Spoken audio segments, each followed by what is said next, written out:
ये जो है बेसिकली क्लास 12th के लिए है संविधान का निर्माण। ये उनका जो है लास्ट चैप्टर है, 15 चैप्टर है। आगे के चैप्टर जो बचे हुए हैं मैं आगे करा दूंगी। और इसका जो है सबसे पहला क्वेश्चन ये जो एनसीईआरटी का है आपका क्वेश्चन, संविधान बनाने में किन लोगों ने महत्वपूर्ण भूमिका निभाई है, या ये क्वेश्चन इस तरीके से भी पूछा जा सकता है कि वे कौन सी ऐतिहासिक ताकतें हैं जिन्होंने संविधान का स्वरूप तय किया कि संविधान का रूप हमारा कैसा होगा, कैसा जो है संविधान का स्ट्रक्चर होगा।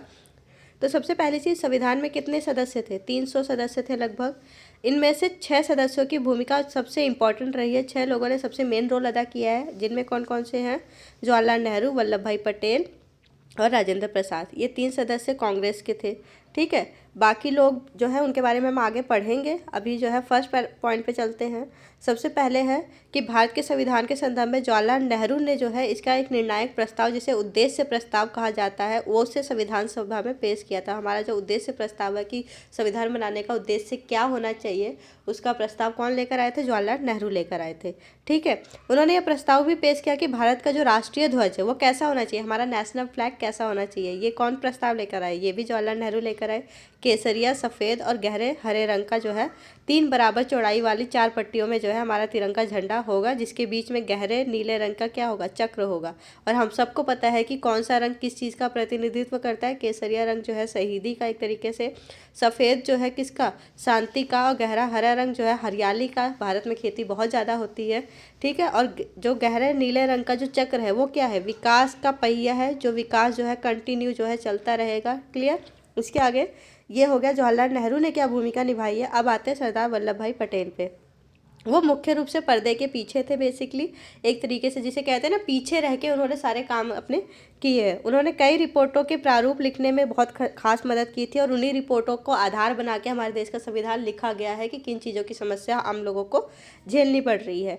कई परस्पर विरोधी विचारों के बीच जो सहमति पैदा करना है, सामंजस्य बनाना था, जो उनमें जो एक तरीके से कहते हैं ना कि जब दो अलग अलग विचारधारा चाहे वो पूंजीवाद का हो, साम्यवाद का हो, जब ये दो अलग अलग विचारधारा है जो दो अलग अलग डायरेक्शन में जाती है, इन दोनों में सामंजस्य बिठाने का काम जो है कैसे किसने किया? सरदार वल्लभ भाई पटेल ने। जब विरोधी विचारधाराओं में बैलेंस बनाने का, तालमेल बिठाने का काम किसने किया?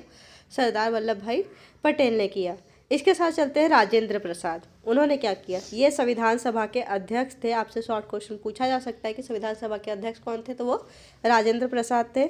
सभा की जितनी भी रचनात्मक दिशा थी, राजेंद्र प्रसाद ने जो है वो अध्यक्ष थे, और उन्होंने जितनी भी जो है चर्चाएं थी उसमें रचनात्मक दिशा ले, मतलब अलग अलग क्रिएटिविटी आए उसके अंदर। ठीक है, हर किसी को बोलने का मौका मिले, हर कोई अपनी जो है एक तरीके से बात को सामने कह सके, कहने का मौका मिले, अभिव्यक्ति की आज़ादी हो, हर एक अलग अलग पॉइंट ऑफ व्यू जो थे, अलग अलग विचार थे, हमारे सामने आए।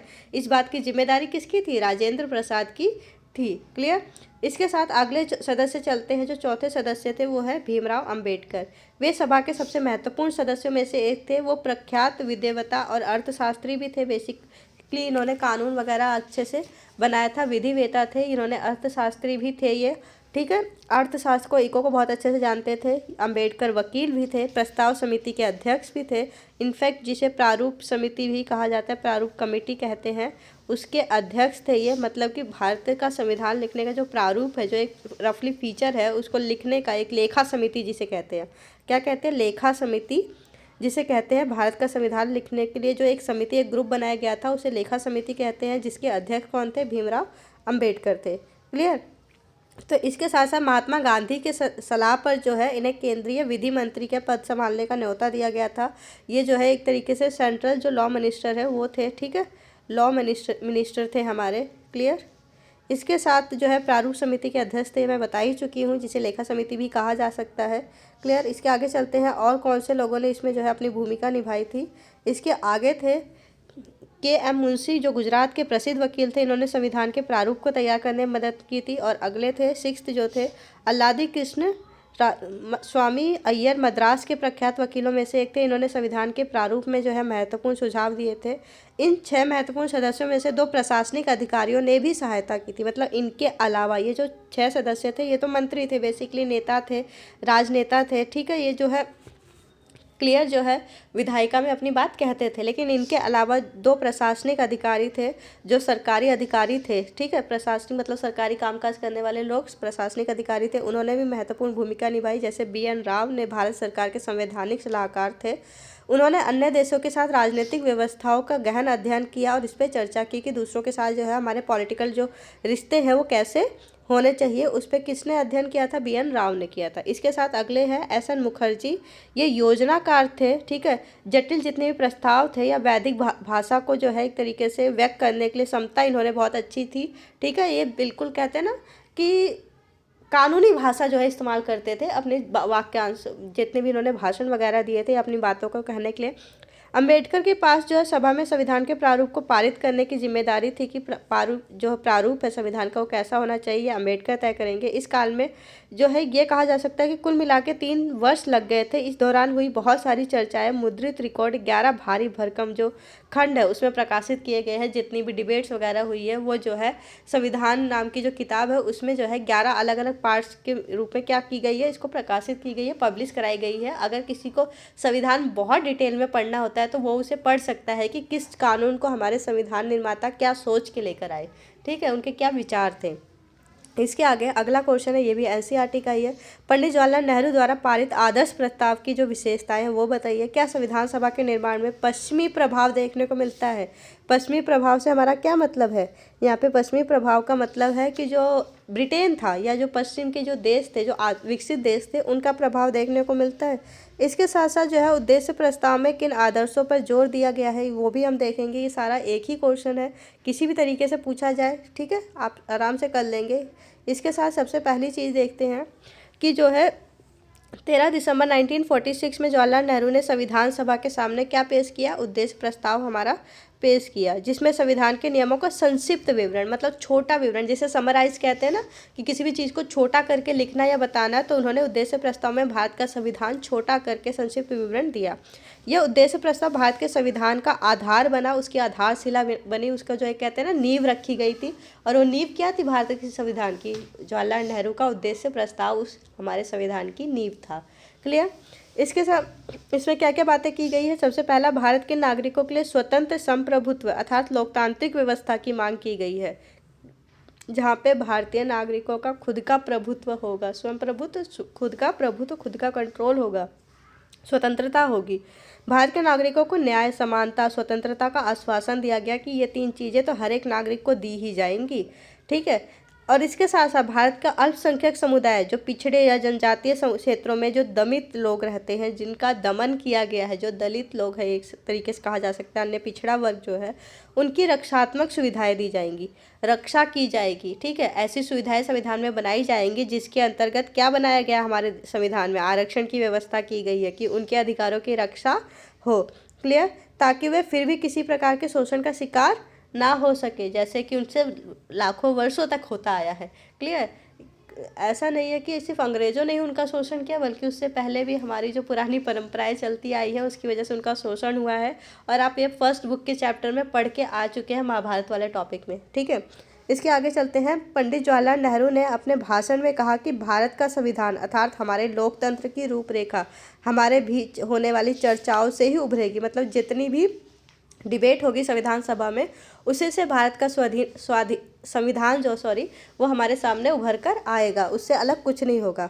उन्होंने ये भी क्लियर कहा कि हम सिर्फ नकल करने वाले नहीं हैं कि एक देश का संविधान उठाया और उसकी सारी जो है जितनी भी कानून वगैरह है उसकी नकल करके हमने अपना संविधान बना लिया। तो हम सिर्फ नकल करने वाले नहीं हैं, ऐसा कौन कह रहा है? जवाहरलाल नेहरू कह रहे हैं। उन्होंने व्यक्त किया कि भारत में जो भी शासन व्यवस्था हो अर्थात हम लोगों के स्वभाव के अनुरूप होगी, मतलब कि भारत में जो भी जो शासन होगा वो किसके स्वभाव के अनुरूप होगा? भारत के जो लोग हैं, ठीक है। अगर मैं बात करूं कि भारत में बहुत सारी चीज़ें जो है ब्रिटेन से ली गई है, ठीक है, कुछ चीज़ें अमेरिका के संविधान से ली गई है, तो वो क्यों है कि भारत के लोगों का जो स्वभाव है वो उन भारतीय लोगों के लिए कितना सही है। जब हम इस चीज़ की बात जानेंगे तब जाके हम उस चीज़ को एक्सेप्ट करेंगे। अगर भारतीय लोगों के स्वभाव के अनुरूप वो नहीं होगी, भारतीय को फ़ायदे की चीज़ नहीं होगी, तो हम उसे एक्सेप्ट नहीं करेंगे अपने संविधान में। ठीक है। पश्चिम से वहाँ की उपलब्धियाँ और विफलताओं के से सबक लेना है। हम पश्चिम की जो संविधान है उनको क्यों पढ़ रहे हैं, कि वो कितना सक्सेसफुल हुए, कहाँ पे उन्होंने क्या गलती की जिसकी वजह से वो अनसक्सेसफुल हुए, वहाँ विद्रोह हुआ, गृह युद्ध जैसी सिचुएशन हुई, वैसा कुछ हमारे देश में ना हो। तो हम उनकी जो गलतियाँ हैं उससे क्या करेंगे, सीखेंगे। ठीक है।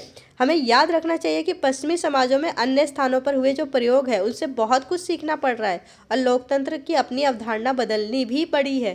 क्लियर। भारतीय संविधान का उद्देश्य यह होगा कि लोकतंत्र के उदारवादी विचार, उदारवादी मतलब हर किसी का उसमें शामिल होना, उदार होना, बड़ा होना। क्लियर। उदार का मतलब क्या होता है, अपना दिल बड़ा करके हर एक चीज़ को शामिल करना। क्लियर।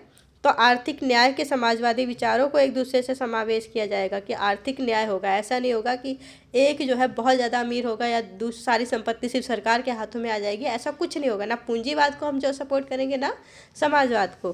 क्लियर। भारतीय संदर्भों में विचारों की रचनात्मक व्याख्या की है, रचनात्मक जो अलग हो, क्रिएटिव हो। ठीक है। जो कैसी हो, क्रिएटिव हो।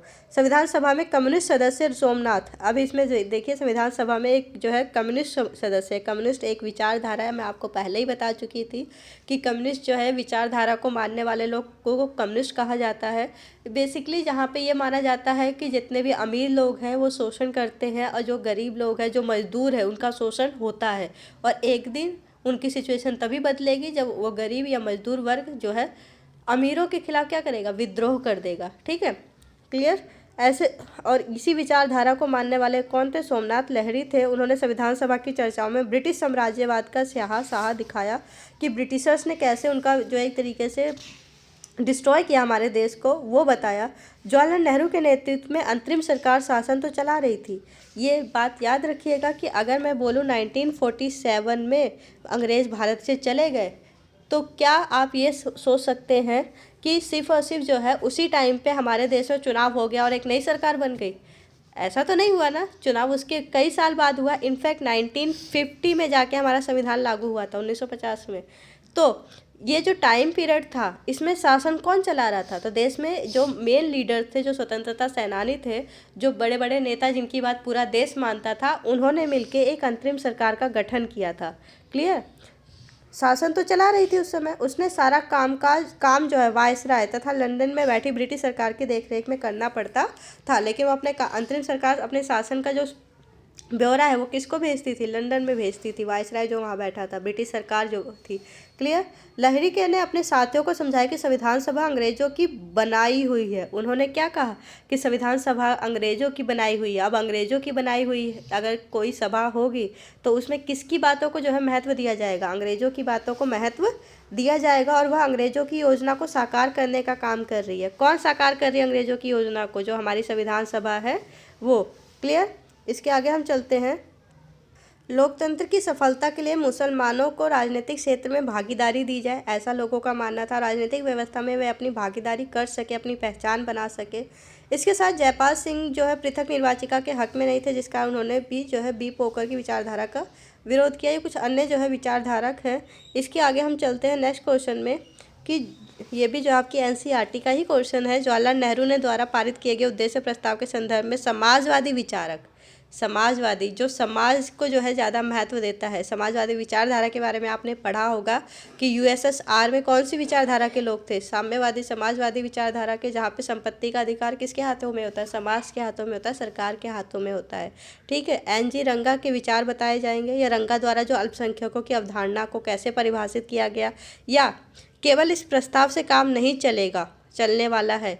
ये जो कोटेशन है ये किसने बोली थी या किस उद्देश्य से बोली थी, या विभिन्न समूह या अल्पसंख्यक शब्द को जो है किस तरीके से परिभाषित किया गया भारतीय संविधान में। इस अलग अलग तरीके से आपसे क्वेश्चन पूछा जा सकता है, लेकिन उसका जो आंसर होगा वो यही होगा जो मैं अब कराने वाली हूँ। इसका सबसे पहला है कि जवाहरलाल नेहरू द्वारा जो पारित उद्देश्य प्रस्ताव था उसमें क्या क्या बातें की गई थी, कि स्वतंत्र संप्रभु गणराज्य की स्थापना पर बल दिया गया था, नागरिकों को न्याय, समानता और स्वतंत्रता का आश्वासन दिया गया था, अल्पसंख्यक और पिछड़े जनजाति या जितने भी पिछड़ा हुआ जो वर्ग है, जो अन्य पिछड़ा वर्ग हो गया, जो दमित वर्ग हो गया, उन सबको क्या बताया गया था कि उन्हें रक्षात्मक प्रावधान किए जाएंगे, उनके विकास के लिए, उनकी रक्षा के लिए जो है प्रावधान किए जाएंगे।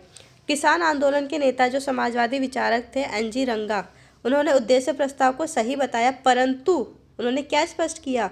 उन्होंने कहा कि संविधान लागू नहीं होगा तब तक वह पता नहीं चलेगा कि संविधान में प्रत्येक व्यक्ति को कितने कानूनी अधिकार दिए गए हैं। किसी भी चीज़ की सफलता हम कैसे जान सकते हैं? जब वो लागू होगा, जब उस चीज़ को फॉलो किया जाएगा, तब हम उसकी कमियां जान सकते हैं, वो कितना सक्सेसफुल हुआ ये तब हम जान सकते हैं। क्लियर? ये इसी चीज़ को जो है बोलते हैं। वहीं दूसरी ओर हम क्या देखते हैं कि नेहरू का कहना था कि क्योंकि जो हमारे पास जनता की ताकत है और हम उतनी ही दूर तक जो है जा सकते हैं जितनी दूर तक लोग हमें ले जाना चाहते हैं। भारतीय जनता के दिलों में जो है बहुत सारी आकांक्षाएं थी, भावनाओं को हमेशा ही उन्होंने अपने जो है पक्ष में रखा था, अपने जहन में रखना चाहते थे, उन्हें पूरा करने का प्रयास करते थे। नेहरू क्या कोशिश करते थे कि भारतीय जनता जितनी उनसे उम्मीद करते हैं, जितनी भावनाओं से जुड़े हुए हैं, जो उम्मीदें की जा रही हैं, आकांक्षाएं की जा रही हैं, उसे पूरा किया जाए और भारत के संविधान को अच्छा बनाया जाए। संविधान सभा उन लोगों की आकांक्षाओं की अभिव्यक्ति कर रही थी जिन्होंने स्वतंत्रता संग्राम में हिस्सा लिया था। संविधान सभा हर उस एक व्यक्ति की जो है अभिव्यक्ति या प्रतिनिधित्व करती थी जो किसका हिस्सेदार थे? हमारे स्वतंत्रता आंदोलन के हिस्सेदार थे। इसके साथ 19वीं शताब्दी में समाज सुधारक जो ने बाल विवाह का विरोध किया था, हम सबको पता है, विधवा विवाह का समर्थन किया था। विधवा विवाह अच्छी चीज़ें होनी चाहिए। वे सामाजिक न्याय का ही अलग जगा रहे थे। ये चीज़ें हम पहले से ही पता चल चुका था, है ना, कि हर वो व्यक्ति था, जैसे विवेकानंद ने क्या किया था? हिंदू धर्म में सुधार करने के लिए मुहिम चलाई थी। वह धर्मों को और ज़्यादा न्याय संगत बनाना चाहते थे। न्याय संगत मतलब हर किसी के लिए इसमें न्याय हो। स्त्री और पुरुषों का अगर भेद हो रहा है तो क्या स्त्रियों के लिए उसमें न्याय होगा? नहीं होगा। तो जो विवेकानंद वो क्या कर रहे थे कि हर किसी के लिए न्याय संगत हो, दलितों के लिए न्याय संगत हो। जैसे कि महाराष्ट्र में ज्योतिबा फुले ने दलित जातियों की पीड़ा का सवाल उठाया था कि इनके साथ भी तो एक तरीके से न्याय संगत बर्ताव नहीं किया जा रहा है, इनके साथ भी अच्छा बर्ताव नहीं किया जा रहा है। जैसे कम्युनिस्ट और सोशलिस्ट मजदूरों ने किसानों को एकजुट किया तो वे आर्थिक और सामाजिक न्याय के लिए जो है जूझ रहे थे, लड़ रहे थे। वो कैसा समाज चाहते थे जहाँ पे सामाजिक रूप से भेदभाव ना किया जाए, आर्थिक रूप से भेदभाव ना किया जाए। क्लियर? ये लोग लोकतंत्र व न्याय का, नागरिकों के अधिक समानता का संघर्ष कर रहे थे। इन सबके जो संघर्ष किस पे थे? समानता पे आधारित थे। जो इसीलिए हमारे संविधान में सबसे पहली चीज़ क्या दी गई थी? समानता की ही दी गई थी कुछ चीज़ों के लिए। इसीलिए जब आंदोलन हमारे चल रहे थे तभी लोग जो है क्लियर थे कि ये चीज़ें हमारे संविधान में होनी चाहिए। क्लियर? इसके आगे चलते हैं नेक्स्ट क्वेश्चन पे। पृथक निर्वाचन। पृथक निर्वाचन इंपॉर्टेंट क्वेश्चन है। पृथक निर्वाचन से क्या अभिप्राय है? पृथक निर्वाचन के संदर्भ में बी पोकर की विचारधारा को स्पष्ट कीजिए और बताइए कि क्या अन्य राष्ट्रवादी नेताओं ने इसे सही माना, या फिर ये एक अलग तरीके से पूछा जा सकता है। कौन सा तरीका? पृथक निर्वाचिका की समस्या क्या है, स्पष्ट करें। ठीक है, तो सबसे पहले किसी भी क्षेत्र में चुनाव लड़ने और वोट डालने का अधिकार किसी एक समुदाय को दे देना पृथक निर्वाचिका कहता है। हमारे यहाँ क्या है? आरक्षण की व्यवस्था है जहाँ पे चुनाव लड़ने का अधिकार तो एक समुदाय को है। चुनाव लड़ने का अधिकार एक समुदाय को दिया जा सकता है। जैसे कोई क्षेत्र मुस्लिम समुदाय के लिए जो आरक्षित हो सकता है, ठीक है, कोई से दलित के लिए जो है आरक्षित हो सकता है, तो वहाँ पे सिर्फ चुनाव लड़ने वाला व्यक्ति उस समुदाय से होगा। लेकिन वोट देने का अधिकार तो हर किसी के पास है। वोटिंग का राइट हर एक समुदाय के व्यक्ति के पास है जो भी उस एरिया में रहते हैं। क्लियर? लेकिन अगर मैं पृथक निर्वाचिका की बात करूं तो वहाँ पे चुनाव लड़ने का और वोट देने का अधिकार जो है सिर्फ और सिर्फ उसी समुदाय के लोगों के लिए होगा जिसके लिए वो निर्वाचन क्षेत्र जो है नियुक्त किया जाएगा। क्लियर? बी पोकर की विचारधारा थी कि पृथक निर्वाचिका की मांग एकदम सही है, जिसके तहत जो है उनके हिसाब से क्या था कि संविधान सभा में उन्होंने भाषण दिया कि पृथक निर्वाचिका क्या भारत में होनी चाहिए। लेकिन इससे भारत की एकता और अखंडता में तो प्रॉब्लम हो जाएगी ना। उस समुदाय के रहने वाले जितने भी लोग हैं, मतलब कि मान लो किसी एक समुदाय के लिए जो है दलित के लिए पृथक निर्वाचित घोषित कर दिया गया। अब वहाँ पे जो है कुछ लोग जो है मुस्लिम रहते हैं, ठीक है, मुसलमान रहते हैं, कुछ जो है क्या रहते हैं, एक तरीके से ब्राह्मण रहते हैं, ठीक है, तो वहाँ पे तो वोटिंग सिर्फ दलित देंगे। अब ये जो लोग हैं ये तो सीधे सीधे उनसे जो है अलग हो जाएंगे, दूर हो जाएंगे कि हमारे लिए, हमने तो चुना ही नहीं है, हम उसकी बात क्यों माने। क्लियर? तो इसीलिए हमारे यहाँ आरक्षण की व्यवस्था की गई है जहाँ पे ये दोनों भी वोट देंगे, लेकिन सिर्फ खड़ा कौन होगा? दलित होगा। क्लियर? इसके आगे चलते हैं कि अब बी पोकर की बात मानते हैं, सुनते हैं कि वो क्या कहते हैं पृथक निर्वाचिका के पक्ष में। सबसे पहली चीज़, अल्पसंख्यक सब जगह होते हैं, हम उन्हें चाहकर भी हटा नहीं सकते। पहली चीज़ उन्होंने ये कही। दूसरी चीज़ क्या कही उन्होंने, अल्पसंख्यक और बहुसंख्यक के भेदभाव को मिटाना होगा और इसी वजह से सद्भाव से जो है हमें जीना होगा, हमें प्रेम पूर्वक जीना होगा एक दूसरे के साथ मिलके। ठीक है। राजनीतिक व्यवस्था में अल्पसंख्यकों का पूरा प्रतिनिधित्व होना चाहिए, उनकी आवाज़ सुनी जानी चाहिए, उनके विचारों पर ध्यान दिया जाना चाहिए और इसीलिए पृथक निर्वाचिका आवश्यक है उनके अनुसार। बी पोकर का मानना था कि अल्पसंख्यकों की समस्याओं को अल्पसंख्यक ही समझ सकता है, ना कि कोई बहुसंख्यक। और जब अल्पसंख्यक ही, इसीलिए उनका प्रतिनिधित्व हमारी विधानसभा में या जो है लोकसभा में कर सकता है। इसीलिए ऊपर लिखित तर्कों के आधार पर हम कह सकते हैं कि बी पोकर ने 1929 और 1935 के पृथक निर्वाचन जो अधिनियम था, जो अंग्रेज लेकर आए थे, उसको उन्होंने सही बताया था। ठीक है। इसके आगे हम चलते हैं। आर.वी. धुलेकर, उन्होंने क्या कहा, आर.वी. धुलेकर ने कहा कि बी पोकर की जो विचारधारा है वो गलत है, वो इसके विरोध में बोलते हैं। उन्होंने ये कहा कि ये जो कानून था वो इसलिए लेकर आया गया था ताकि अंग्रेज जो है हम भारतीयों में क्या डाल सके, फूट डाल सके। उनकी फूट डालो राज करो नीति का ही हिस्सा था पृथक निर्वाचिका। ऐसा किसने कहा, आर.वी. धुलेकर ने ये बात कही। अंग्रेजों ने संरक्षण देने के नाम पे सालों साल हमारा क्या किया, शोषण किया। ये बात कौन कर रहा है, आर.वी. धुलेकर कह रहे हैं। उन्होंने कहा कि सरदार वल्लभ भाई पटेल, इसके साथ सरदार वल्लभ भाई पटेल ने भी कहा कि पृथक निर्वाचिका क्या है, विष की तरह है, जहर है ये हमारे देश के लिए, हमारी देश की एकता के लिए। उनका मानना क्या था कि एक समुदाय को दूसरे समुदाय से भिन्न नहीं करना है। ठीक है, अलग नहीं करना है। और अगर हम पृथक निर्वाचिका को अपनाएंगे तो ये एक समुदाय को दूसरे समुदाय से क्या करेगा, भिड़ा देगा, लड़ा देगा। दूसरी चीज़ क्या कही कि ये राष्ट्र के टुकड़े कर देगा, राष्ट्र को अलग अलग जाति या समुदाय के नाम पे बांट देगा। हर जगह रक्तपात होगा, लड़ाई होगी, देश में गृह युद्ध की स्थिति उत्पन्न हो जाएगी, देश में दंगे भड़क जाएंगे, नागरिकों के बीच हिंसा का विस्तार होगा। पृथक निर्वाचिका अंग्रेजों की फूट डालो शासन करो नीति का हिस्सा है। क्लियर हो गया ये चीज़ें। इसके साथ साथ सिर्फ इन्होंने नहीं, और भी लोगों ने जो है इसका विरोध किया। जैसे गोविंद वल्लभ पंत ने क्या कहा कि पृथक निर्वाचिका का विरोध करते हुए कहा कि यह प्रस्ताव केवल राष्ट्र के लिए ही नहीं बल्कि अब जो अल्पसंख्यक है उनके लिए भी खतरनाक है। ऐसा कौन कह रहा है, गोविंद वल्लभ पंत कह रहे हैं कि हर किसी के लिए खतरनाक है ये। क्लियर। इसके आगे चलते हैं कि वल्लभ भाई पंत ने जो है क्या कहा था कि पृथक निर्वाचिका की मांग का विरोध करें और उसके स्थान पे लोगों के ऐसा आत्मविश्वास पैदा करें कि उनकी आवश्यकताओं को समझे और उन्हें पृथक ना करे। क्लियर। ये कह रहे हैं कि हर किसी को जो है ये करना चाहिए कि अल्पसंख्यक और बहुसंख्यक एक दूसरे से कटे ना, अलग ना हो, एक दूसरे की जो है ऐसा प्रेम हो, ऐसा सामंजस्य हो कि हर कोई एक दूसरे की आवश्यकताओं को समझे, एक दूसरे से अलग ना हो। एक दूसरे से जोड़ना है हमें देश बनाने के लिए, एक दूसरे से अलग नहीं करना है। पृथक निर्वाचिका क्या करेगी, एक दूसरे से हमें अलग करेगी, जोड़ेगी नहीं। इसके साथ उन्होंने यह भी स्पष्ट किया कि पृथक निर्वाचिका के लागू होने के बाद जो अल्पसंख्यक समुदाय है वो अपने आप को बहुसंख्यक समुदाय के रूप में विकसित कभी कर ही नहीं पाएंगे। क्यों, क्योंकि उनके लिए तो वो चीज़ें जो है पृथक हो गई हैं। क्लियर। अब वो अपने आप को विकास नहीं कर पाएंगे। उन्होंने स्पष्ट किया कि लोकतंत्र को सफल बनाने के लिए अनुशासन का प्रशिक्षण देना होगा, पृथक निर्वाचिका का नहीं। क्लियर। उन्होंने कहा कि लोकतंत्र तभी सफल होगा जब पृथक निर्वाचिका का हम क्या करेंगे, एक साथ मिलकर विरोध करेंगे। ऐसा नहीं था कि सारे मुसलमान पृथक निर्वाचन का समर्थन करते थे, बल्कि कुछ मुस्लिम राष्ट्रवादी नेताओं ने भी इसका विरोध किया था। क्लियर। जैसे कि हम बेगम एजाज रसूल को जो है देखते हैं कि उन्होंने क्या कहा, उन्होंने यह कहा कि ये जो है भारत के लिए क्या आत्मघाती जो है सिद्ध होगा। क्लियर। अल्पसंख्यक समुदाय बहुसंख्यक समुदाय से अलग हो जाएंगे। इसके साथ आगे हम देखते हैं कि एन.जी. रंगा ने क्या स्पष्ट किया। एन.जी. रंगा ने कहा कि रोजगार जो है लोगों को प्राप्त नहीं हो पाएगा, जब तक संविधान लागू नहीं होगा तब तक हम अल्पसंख्यक समुदाय को रोजगार प्राप्त नहीं कर सकते हैं, सभा नहीं कर सकते, सम्मेलन नहीं कर सकते, संगठन नहीं बना सकते, इतनी सारी चीज़ें सोचिए। इसके साथ एन.जी. रंगा ने स्पष्ट किया कि असली अल्पसंख्यक कौन है। उनके अनुसार हिंदू, सिख, मुसलमान अल्पसंख्यक नहीं है, बल्कि अल्पसंख्यक देश की वह जनता है जो कोई भी नागरिक अधिकार प्राप्त नहीं कर पाती है। किसी धर्म, जाति या समुदाय के आधार पर उन्होंने अल्पसंख्यक समुदाय को नहीं वर्णित किया, बल्कि किस आधार पे, अधिकारों के उस पे जो है आधार पे वर्णित किया कि वह जनता जो है कमज़ोर है, अल्पसंख्यक है, जिनको क्या प्राप्त नहीं हो रहे, अधिकार प्राप्त नहीं हो रहे। उन्होंने रंगा ने आदिवासियों के समुदाय के बारे में स्पष्ट किया कि नागरिक अधिकारों से वो वंचित रहते हैं। व्यापारी द्वारा लगातार इनका क्या किया जाता है, शोषण किया जाता है। जमींदार इनकी भू संपदा है, जो भूमि है, जो ज़मीन है, उस पर क्या कर लेते हैं, ज़बरदस्ती अधिकार कर लेते हैं। एन.जी. रंगा के अनुसार अल्पसंख्यक समुदाय एक यह है जिसकी सुरक्षा की ओर विशेष ध्यान दिया जाना चाहिए। और यहाँ पे अल्पसंख्यक से उनका क्या मतलब है, आदिवासी समुदाय। ठीक है।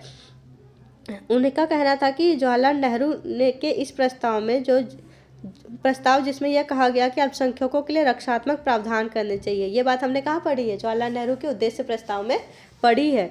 अल्पसंख्यक समुदाय सिख, मुस्लिम, हिंदू नहीं बल्कि आदिवासी है, जिनकी सुरक्षा की ओर हमें ध्यान देने की आवश्यकता है। क्लियर? इसके आगे हम चलते हैं। जयपाल सिंह ने इसके बारे में क्या कहा है, ज़रा इसके बारे में पढ़ लेते हैं। जयपाल सिंह ने जो है आदिवासियों की सुरक्षा या उनमें आम आबादी के स्तर पर लाने के लिए बहुत सारी परिस्थितियाँ रचने की आवश्यकता है। उनका मानना है, उन्होंने इसके लिए एक भाषण दिया। उन्होंने क्या कहा कि कबीलों की संख्या की दृष्टि में अल्पसंख्यक समुदाय नहीं है, उन्हें संरक्षण की आवश्यकता है। किसको संरक्षण की सुरक्षा की आवश्यकता है? आदिवासियों को सुरक्षा की आवश्यकता है। उन्हें वहाँ से बेदखल कर दिया गया है। कहाँ से बेदखल किया गया है? जो उनका घर था, उनके जंगल चारागाह से उन्हें वंचित किया गया। उनके नए घरों की तलाश में उन्हें इधर से उधर मजबूर होकर भागना पड़ता है। और इन्हें लोग क्या कहते हैं? ये आदिम है, पिछड़ा हुआ मानते हैं। और शेष समाज इन्हें हिकारत की नज़र से, इन्हें एक तरीके से कहते हैं ना, नीचा समझता है। इन्हें अपने बराबर आने ही नहीं देना चाहता है। ऐसा कौन कह रहा है? जयपाल सिंह कह रहे हैं। जयपाल सिंह को लगता है कि विधायिका में आदिवासी को प्रतिनिधित्व प्रदान करना चाहिए। उन्हें जो है वहाँ पे क्या सीटों का आरक्षण की व्यवस्था करनी चाहिए, ताकि वो अपना प्रतिनिधित्व वहाँ पे आके कर सके। उन्होंने कहा कि औरों को आदिवासियों की आवाज़ सुनने और उनके पास के लिए मजबूर किया जा सकेगा। ऐसा तब किया जा सकेगा, सीधी सी बात है, जब आदिवासियों को भी जो है अधिकार होगा प्रतिनिधित्व करने का, तो सरकार बनाने के लिए हमें उनकी आवश्यकता पड़ेगी और लोग जो है उनके पास जाएंगे, उनकी बातों को सुनेंगे। अब अगला क्वेश्चन हम पढ़ते हैं, जो कई तरीके से पूछा जा सकता है। सबसे पहला है कि दमित समुदायों की सुरक्षा के पक्ष में जो है तर्क दीजिए। संविधान सभा में दमित समुदाय को सुरक्षा के लिए क्या क्या प्रावधान किया गया या हमें हजारों साल तक दबाया गया है? ये लाइन एक्यूरेट दे दी जाएगी और इसको जो है स्पष्ट करने के लिए कहा जाएगा आपको। क्लियर? ये जो है एक्यूरेट कोटेशन दे दी जाएगी कि हमें हजारों साल तक दबाया गया है और इसको जो है स्पष्ट करना होगा आपने। जैसे सबसे पहले संविधान सभा के उद्देश्य प्रस्ताव में दमित जातियों की सुरक्षा की गई है। ध्यान देने की बात यह है कि दमित जातियों को अधिकार दिलाने के लिए कई राष्ट्रवादी नेताओं ने अपना योगदान दिया है। जैसे राष्ट्रवादी आंदोलन के दौरान कौन थे? डॉक्टर भीमराव अंबेडकर थे, ने दमित जातियों के लिए पृथक निर्वाचन की मांग की थी, अगर आपको जो है पूना पैक्ट याद हो तो। क्लियर? इस मांग का महात्मा गांधी जी ने विरोध किया था। उनके अनुसार दमितों के लिए पृथक निर्वाचिका की मांग दमितों के अधिकार प्रदान नहीं करेगी, बल्कि यह समुदाय अन्य समुदायों से क्या हो जाएगा? अलग हो जाएगा, एक थलग हो जाएगा। वो जो है दोबारा दूसरे समुदायों के साथ मिल नहीं पाएगा। क्लियर? और जिसके बाद उन्होंने आमरण अनशन किया था और फिर जो है दोनों के बीच, अंबेडकर और गांधी जी के बीच क्या हुआ था? पूना पैक्ट हुआ था, अगर आपको 10th क्लास की हिस्ट्री थोड़ी सी भी याद हो तो। ठीक है, ये वहाँ से जो है पॉइंट लिया गया है। नेक्स्ट चलते हैं। संविधान सभा के कुछ सदस्यों ने स्पष्ट किया कि क्या स्पष्ट किया? कि दमित जातियों की समस्या को केवल संरक्षण या बचाव के माध्यम से ही हल नहीं किया जा सकता है, बल्कि यदि हम दमित जातियों की समस्याओं को हल करना चाहते हैं तो समाज के नीति या नैतिक कानून जो नियम है उसको बदलना होगा। क्यों? क्योंकि भेदभाव तो समाज में हो रहा है। हम सारे संविधान में चीज़ें लाकर रख देंगे और वो सिर्फ लिखी हुई बातें माननी बन जाएगी, एक जो है कागज़ बन जाएगा। क्यों? क्योंकि उसको लागू नहीं किया कर पाएंगे। समाज तो उन चीज़ों को कंटिन्यू मानता जा रहा है। ठीक है, अन्य जातियों से अलग हो गई है और ये व्यवस्था तभी दूर हो सकती है जब अन्य जातियों के लोग भी दमित जातियों के साथ मिलजुल कर रहेंगे, उनके साथ खाना खाएंगे, उनको मंदिरों में जो है आने की इजाज़त होगी। ठीक है, इसके आगे चलते हैं। जे नागप्पा ने स्पष्ट किया कि दमित या हरिजन जाति अल्पसंख्यक नहीं है, अपितु कुल आबादी का 20 से 25% है। नागप्पा के अनुसार दमित जातियाँ इतनी कमज़ोर इसलिए हैं क्योंकि क्या क्या उन्हें जो है किससे वंचित किया गया? उन्हें सबसे पहले शिक्षा के अधिकार से उन्हें क्या कर दिया गया है? वंचित किया गया है। वो अपने अधिकारों के प्रति सचेत ही नहीं है। तो जब सीधी सी बात है, एक व्यक्ति अपने अधिकार जानता ही नहीं है तो अपने अधिकारों के लिए लड़ेगा कैसे? क्लियर? इसीलिए वो कमज़ोर है। नेक्स्ट है, शासन में हिस्सेदारी नहीं है। नागप्पा क्या कहते हैं? नागप्पा के अनुसार जो है दमितों को जो है शासन में हिस्सेदारी, उनका प्रतिनिधित्व नहीं है, सरकार में उनका कोई व्यक्ति नहीं है, उनकी जाति का कोई व्यक्ति नहीं है। अब उनकी जाति का व्यक्ति नहीं है तो उनकी जाति की समस्याओं को सरकार तक पहुंचाया नहीं जा सकता है। क्लियर होगी कि यदि दमितों के लिए सुरक्षा की व्यवस्था करनी है तो उनके लिए यह जरूर है कि अन्य जातियों के समान शिक्षा का अधिकार दिया जाए और शासन में उनकी भागीदारी सुनिश्चित की जाए, तब जाके वो अपने अधिकारों के प्रति सचेत हो पाएंगे, लड़ पाएंगे। क्लियर? तब उनकी सिचुएशन में क्या आएगा? सुधार आएगा। इसके आगे देखते हैं। संविधान सभा के अधिकारी के जे खांडेलकर ने स्पष्ट किया कि दमित जातियों को हजारों सालों से दबाया जाए, इस हद तक दबाया गया कि वे जाति आगे आने ही नहीं सकती, आगे आने लायक रही नहीं गई है। खुद को ही वो ये सोचते हैं कि हम आगे आने लायक नहीं है। ठीक है। केजे खांडेलकर के अनुसार यदि दमित जातियों को सुरक्षा की ओर ध्यान देना है तो हमें क्या करना होगा। देखिए, सबसे पहले अन्य जातियों के द्वारा पारित जो दमित जातियों के शोषण को समाप्त करना होगा। जो दूसरी जातियां जो कानून उन्होंने पारित कर रखे हैं, जैसे कि वर्ण व्यवस्था, जिसके बारे में आप पीछे पढ़ के आए हैं कि सिर्फ और सिर्फ वो क्या बाहर रहेंगे, आम घरों में नहीं आएंगे, सिर्फ और सिर्फ ऐसे काम करेंगे जो सेवा वाले काम है। ठीक है। तो ये जो आम जो एक तरीके से शोषण किया जा रहा है उसको समाप्त करना होगा। अस्पृश्यता का उन्मूलन करना होगा। जो अनटचेबिलिटी है, उनसे छूने से बचते हैं लोग, उसको ख़त्म करना होगा और इसके लिए बाकायदा कानून बनाए जाने चाहिए। ठीक है। इसके आगे जो है 5th पॉइंट आपका जो है क्या है, हिंदू मंदिरों में जो है सभी जातियों के लिए जो है खोल देना चाहिए। दमित जातियों की विधायिका और सरकारी नौकरियों में क्या करना चाहिए, आरक्षण देना चाहिए। ये क्या है, ये उनकी स्थिति में सुधार करने के जो है तरीके हैं। अब इसके साथ 5th पॉइंट है, ये ABCD उन्हीं के पॉइंट थे। नेक्स्ट चलते, संविधान के कुछ सदस्यों का कहना था कि सिर्फ कानून बना देने से दमित जातियों को सुरक्षा नहीं मिल जाएगी। इसके बाद ये सबसे ज़्यादा जरूरी होगा कि समाज की सोच में परिवर्तन। किस में परिवर्तन, समाज की जो सोच है, उनके जो विचार है, उसमें हमें परिवर्तन करना पड़ेगा। उसकी सोच बदलेगी तभी जो है इनकी स्थिति बदलेगी। समाज ने ही तो ये सारे कानून जो है अजीब अजीब से बना के जो है उनका शोषण किया है। नेक्स्ट चलते हैं, ये आपकी NCERT का क्वेश्चन है कि महात्मा गांधी जी को ऐसा क्यों लगता था कि हिंदुस्तानी राष्ट्रीय भाषा होनी चाहिए। कौन सी राष्ट्रीय भाषा होनी चाहिए, हिंदुस्तानी राष्ट्रीय भाषा होनी चाहिए। ऐसा क्यों वो कहते थे कि देश के अलग अलग हिस्सों में अलग अलग लोग अलग अलग भाषाएं या बोलियां बोलते हैं। हम सबको पता है कि भारत में तो हर एक पग पे जो है समझ लीजिए वाणी बदल जाती है। ठीक है। तो संविधान सभा में महात्मा गांधी जी और अन्य नेताओं का कहना था कि राष्ट्रीय भाषा जो है एक होनी चाहिए। अब एक ऐसी लैंग्वेज होनी चाहिए ना जिससे जो नॉर्थ का व्यक्ति हो साउथ के व्यक्ति से कनेक्ट कर सके, बात कर सके। क्लियर। तो वो भाषा क्या कहलाएगी, राष्ट्रीय भाषा कहलाएगी। तो उन्होंने सबसे पहले क्या कहा कि यदि अलग अलग क्षेत्र के लोग अलग अलग भाषाएं बोलते हैं, देश के लोग एक दूसरे की बातों को किस तरह समझ पाएंगे। इसलिए सबसे ज़्यादा जरूरी क्या है कि राष्ट्र की एक भाषा होनी चाहिए और सभी लोग उस भाषा को समझ सके। क्लियर। इसके साथ जो है उन्होंने क्या कहा कि संविधान सभा में भाषा के मुद्दे पर कई महीनों तक बहस हुई। अंततः कांग्रेस ने यह मान लिया कि हिंदुस्तानी को राष्ट्रीय भाषा का दर्जा दे देना चाहिए। कौन सी भाषा, हिंदुस्तानी को, कौन सी भाषा को, हिंदुस्तानी को राष्ट्रीय भाषा बना दिया जाना चाहिए, ऐसा कांग्रेस ने कहा। महात्मा गांधी जी का कहना था कि हिंदुस्तानी राष्ट्रीय भाषा का दर्जा इसलिए लेगी, क्यों लेगी, महात्मा गांधी को लगता था कि हिंदुस्तानी भाषा संस्कृतनिष्ठ हिंदी और उर्दू से मिलकर बनी है। किससे, संस्कृतनिष्ठ हिंदी और उर्दू से मिलकर बनी है, जिसे देश का हर एक तबका आसानी से समझ सकता है। हिंदुस्तानी भाषा में विदेशी भाषाओं के उन शब्दों को भी रखा गया है जिन्हें देश के लोग आसानी से समझ सकते हैं। अगर मैं आपको ये बताऊं कि सिर्फ और सिर्फ तुर्की या पुर्तगाली या जो है दूसरी जगहों के भाषा के वर्ड नहीं लिए गए, बल्कि रसिया के भी वर्ड लिए गए हैं। ये सोचिए, जो बुजुर्ग वर्ड है ये रसियन भाषा का वर्ड है। कितनी हैरानी होती है कि हिंदी भाषा एक ऐसी भाषा है जो दूसरी भाषाओं के शब्दों को आसानी से अपने में मिला लेती है। इसीलिए हमारे महात्मा गांधी जी क्या कहते हैं कि हिंदुस्तानी की जो भाषा है वो जो है वो होनी चाहिए राष्ट्रभाषा। महात्मा गांधी के अनुसार हिंदुस्तानी भाषा क्योंकि हिंदी और उर्दू के मेल से बनी है, इसीलिए इस भाषा में अलग अलग संस्कृतियों का मेल देखने को मिलता है। सीधी सी बात है, उर्दू मुस्लिम संस्कृति का जो है वो प्रतीक रही है, हिंदी जो है हिंदुओं का प्रतीक रही है। तो अलग अलग कल्चर का जो है वो रहता है। हिंदुस्तानी, महात्मा गांधी के अनुसार हिंदुस्तानी भाषा हिंदू और मुसलमानों को उत्तर और दक्षिण को जोड़ेगी, मतलब पूरे भारत को जोड़ेगी। क्लियर। गांधी जी का क्या मानना था कि हिंदुस्तानी भाषा एकमात्र ऐसी भाषा है जो भारत के अलग अलग समुदायों के मध्य क्या करेगी, संचार करेगी, कम्युनिकेशन का जरिया बन जाएगी। महात्मा गांधी के अनुसार हिंदुस्तानी भाषा वह भाषा थी जो सांप्रदायिकता के अभाव को कम करेगी, मतलब जो धर्म के नाम पे उस समय मारपीट हो रही थी उसको क्या करेगी, कम करेगी। सांप्रदायिकता का जो प्रभाव है, जो उसका असर है वो कम होगा। हिंदू मुसलमानों के समीप लाएगी। क्लियर। गांधी जी के द्वारा हिंदुस्तानी भाषा को राष्ट्रभाषा का दर्जा देने की बात कही गई, लेकिन 19वीं शताब्दी के आखिरी दशक में सांप्रदायिक तनाव बहुत ज़्यादा बढ़ गया था। हम सबको पता है कि विभाजन के समय जो है कितना जो है मारकाट हुई थी, है ना।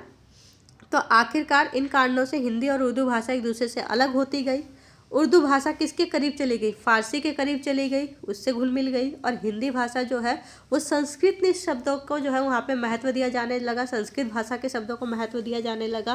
और गांधी जी का जो स्वप्न था हिंदुस्तानी भाषा को राष्ट्रीय भाषा बनाने का, वो स्वप्न जो है स्वप्न ही रह गया। क्लियर। आज के लिए जो है इतना ही रहेगा। अगर आपको पसंद आए तो अपने दोस्तों के साथ ज़रूर शेयर करें। Thank you.